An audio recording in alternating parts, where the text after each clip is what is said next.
بحاجات عالم تتاليل تفقاتي ينبر نبركوب صدمات زي أفتان نمنفس سلام بمقداف بتنعاتي يخوم للنبركوب عالم بحتي عقازي دخومان عقزي تببا من اللو أب عالم قويتا بزي كمان عقازي دخومان عقزي تببا من اللو أب عالم قويتا بزي كمان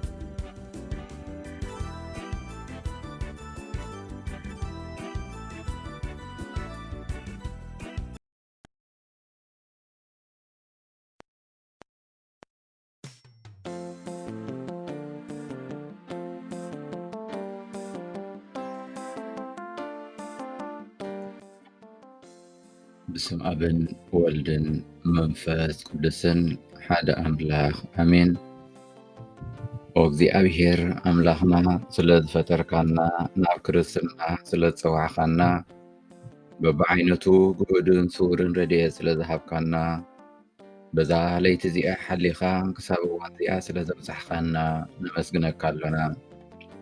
ወጎይታ በዛ መዓልቲ እዚኣ ክሕዝነካ ካብ ዝኽእል ኩሉ ሓሊኻ በታ ዓብዪ ሕያውነትካን ምሕረትካን ንዓኻ ብዘሕጉዝ ምእንቲ ናይ ፍቕሪ ወድኻ መድሓኒና ኢየሱስ ክርስቶስ ትሩፋት ናይታ ኣዶ ወድኻ ድንግል ማርያም ጸሎትን ናይ ሓለውትና ኩሎም መላእኽቲ ኣማልድነትን ስጋ ዝለበሰ ዘለኣለም ቃልካ ዝመሃረና ጸሎት እናደገምና ናባኻ ንቐርብ ኣለና።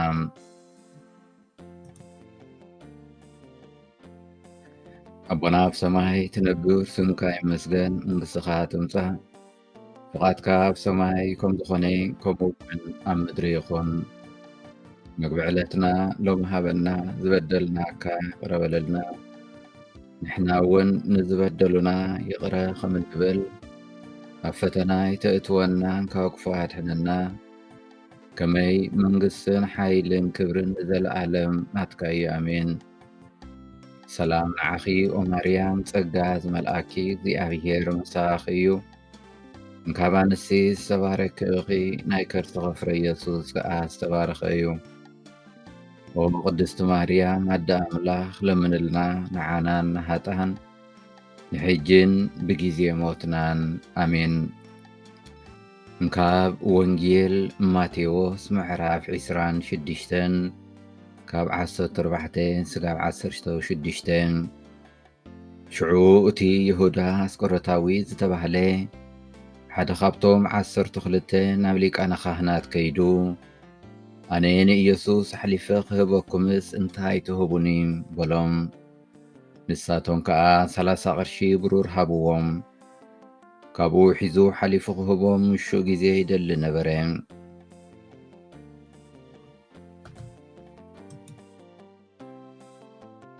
خبركم أحواتن أحاتن أبزي نايلومي قال أملاخ أستنتنا بقار بزعبا بادو مبصحتهات من صحاك زبل نتي كابز زي زقربلنا مبصحتهات نتيقنا نتي ناي كريستوس مبصحة بتسفى كنبل ናይ ዓለም ክንጽዋሕ ኣለና።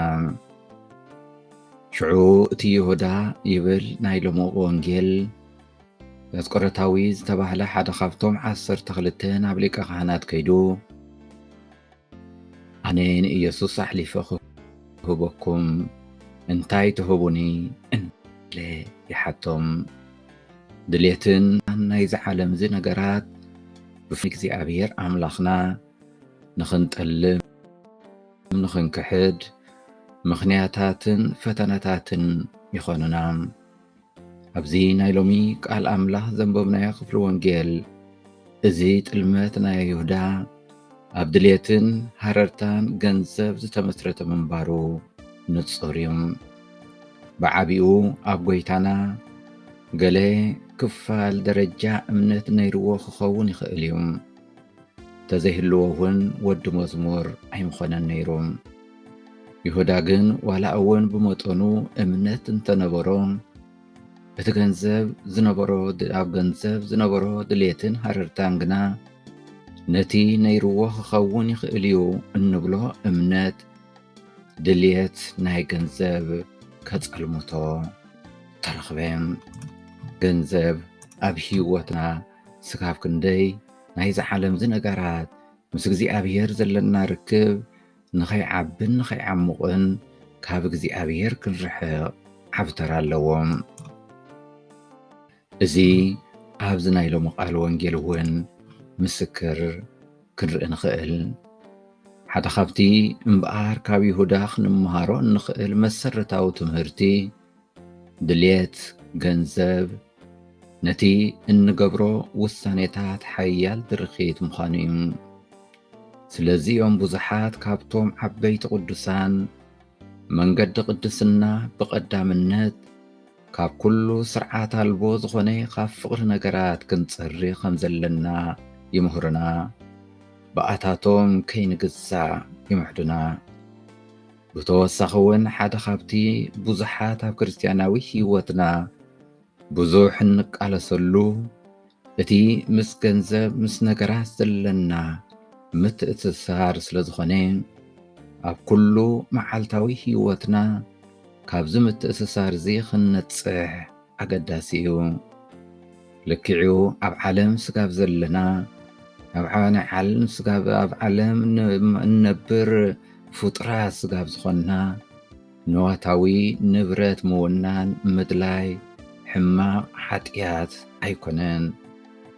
ስጋብ እዚ ሃብቲ እዚ እዚ ነገራት እዚ ንዋት እዚ ስጋብ ፍቓድ ኣምላኽ ኣብ ምፍጻም እነውዕሎ ስጋብ ኣብ ኣገልግሎት ኣምላኽናን ኣሕዋትን እነውዕሎ ሓጢኣት ክኸውን ኣይክእልን እዩ።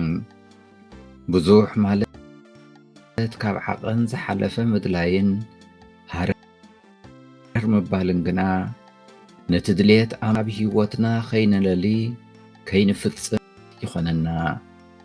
በዚ ምኽንያት እዚ ኣምላኽ ብንጹር ክንርእን ጥራይ ክንነብርን ለና ዓሚቕ ወትሩ ክደክም ይርከብ። ንእግዚኣብሔር ከም ንርስዕ ይገብረና። ንእግዚኣብሔር ኣምላክካ ብምሉእ ልብኻን ሓይልኻን ኣኽብር ኣፍቅር ዝብል ትእዛዝ ኣብ ህይወትና ቦታ ኣይረክብን።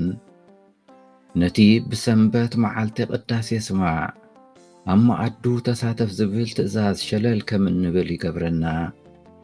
ከም ውፅኢቱ ከዓ እግዚኣብሔር ኣብ ህይወትና ቀዳማይ ዘይኮነ ካልኣይ ቦታ ሒዙ ይርከብ።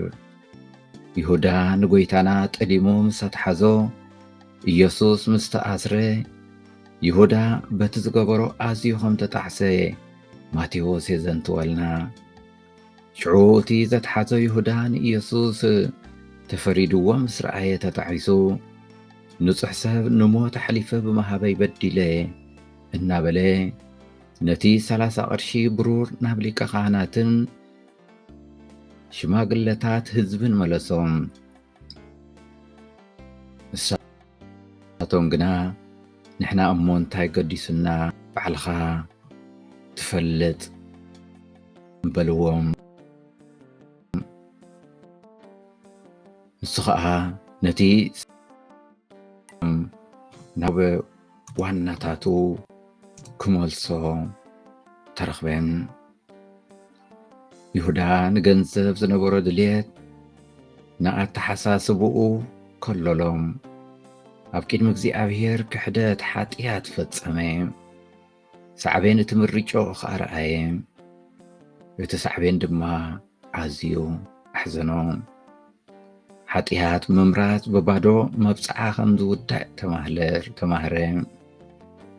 ምክንያቱ ናይዚ ዓለም እዚ ክዕግበና እቲ ዝህበና መብፅዓ ክፍጽም ኣይርከብን እዩ።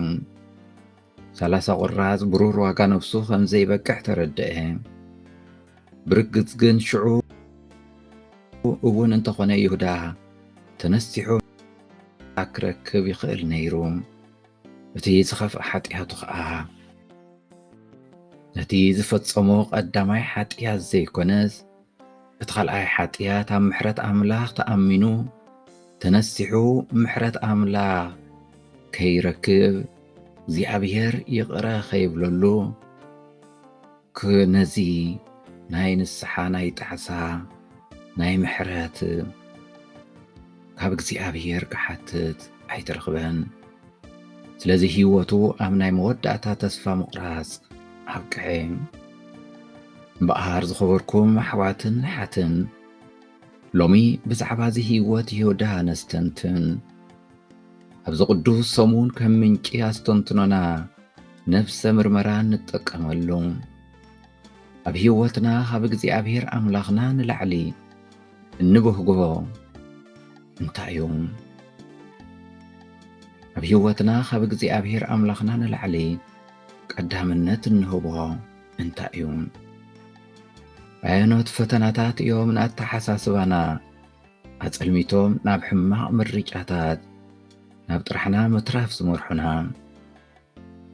ኣብዛ መዓልቲ እዚኣ በዚ ቓል እዚ ተሰኒና እምበኣር ኣብ ውሽጥና ዘሎ ስርዓት ኣልቦ ዝኾነ ድሌት ነገራት ክነጥፍኦ ንጽሓር እሞ ኣብ ክንድኡ ፍቓድ ኣምላኽ ብጥበብ መሪጽና ንኽኣል ንኢየሱስ ቅዱስ ፍቓዱን እቲ ሓደ ንዕኡ ትኹረት ህይወትና ንኸይንገብር ዝዓግተና ኩሉ ናይ ዝዓለም እዚ ነገራት ነቲ ናይ እግዚኣብሔር ፍቓድ ከይንፍጽም ንኽሽፍነና ኣይነፍቅደሉ። ኣብ ቅድሚ እግዚኣብሔር ቀሪብና እምበኣር ኦ ኢየሱስ ጐይታ ንስኻ ጥራይ ትኹረት ህይወትና ክትከውን ክትሕግዘና ንልምነካ ኣለና ንበሎ። ኣብቲ ናይ ባዶ ተስፋ ዝመርሕ ፈተናታት ከይንወድቕን ነቲ ኻባኻ ዝመጽእ ሓቀኛ ፈጻምን መብጻዕታት ምእንቲ ብፍቕሪ ተቐቢልና ክንሓቁፍ ሓግዘና ንበሎ። ስብሃት ንኣብን ንወልድን ንመንፈስ ቅዱስን ይኹን ጥንቲ ከም ዝነበረ ሕጂ ኸዓ ንወትሩ ንዘለዓለም ዓለም ኣሜን። ንኸነምልኾ ዝፈጠረና እግዚኣብሔር ምስጋና ይኹን። ኣዴናን መድሓኒትናን ንዝኾነ ድንግል ማርያም ወላዲት ኣምላኽ ምስጋና ይኹን። ዕፀ ድሕነትናን ሓይልናን ፀግዕናን ንዝኾነ መስቀል ክርስቶስ ምስጋና ይኹን። እግዚኣብሔር ኣምላኽና ናይ ንግሆ ጸሎትና ከም ሕያው መስዋዕቲ ተቐበለልና። ኣብ ኩሉ ጉዕዘናን ስራሕናን ኣሰንየና። ሰናይ ዝኾነ ተግባራት ጥራይ እናፈጸምና ከም እንውዕል ግበረና። ዝተባረኸን ዝተቐደሰን መዓልቲ ግበረልና። ኣማልድነት ኩሎም ቅዱሳን እኖና ቅድስት ድንግል ማርያም ኣይፈለየና። እግዚአብሔር ስለ ኩሉ ነገር ዝተመስገነ ይኹን።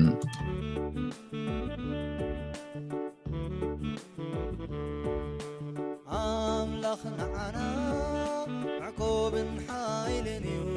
አምላኽ ንዓና ሕይወትን ተስፋን እዩ። አምላኽ ንዓና ሰላምን ሓጎስን እዩ። አምላኽ ንዓና ዓብይ በረኸት እዩ። አምላኽና መን ኣሎ ዝወዳደሮ? ንአምላኽና መን ኣሎ ዝመሳሰሎ?